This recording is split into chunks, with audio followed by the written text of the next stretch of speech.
আসসালামু আলাইকুম। আমি আজকে আপনাদের দুইটা মানুষের সাথে পরিচয় করে দিব। তারা হচ্ছে এত দৃষ্টি প্রতিবন্ধী, দেখতে পারে না, তাই না? এত দেখতে পারে না, কথা বলতে পারে। তোমারও কি চোখে প্রবলেম আছে? হ্যাঁ, আমার চোখে এরও দেখতে। অর্ধেক বলা চলে দৃষ্টি প্রতিবন্ধী। এরা হচ্ছে সম্পর্কে হচ্ছে ভাই বোন। তো এই ছেলে হচ্ছে লাঠি আছে, আর এই কে কুলে কে তোমার? কুলে আমার বাচ্চা। তোমার বাচ্চা কয় বাচ্চা তোমার? দুই বাচ্চা।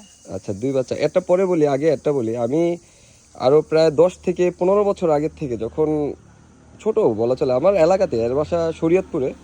আমি যখন আহ, ছোট, তখন আমি দেখছি এই এই ছেলে। আর আপনার মনে হয় একটা বড় বোন আছে, তাই না?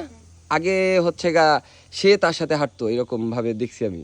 তো তারপরে সে মারা গেছে, আপনার বড় বোন কত বছর আগে মারা গেছে? 2017 সালে। ও আচ্ছা। তো এখন যেরকম এরা দুই ভাই বোন একজন আরেকজনকে সাহায্য করে, একজন মানে পথ দেখায় নেয়। আগে এর বড় বোন ছিল, মানে এরা দুই বোন এইভাবেই করতো। তো 2017 সালে মারা যায়।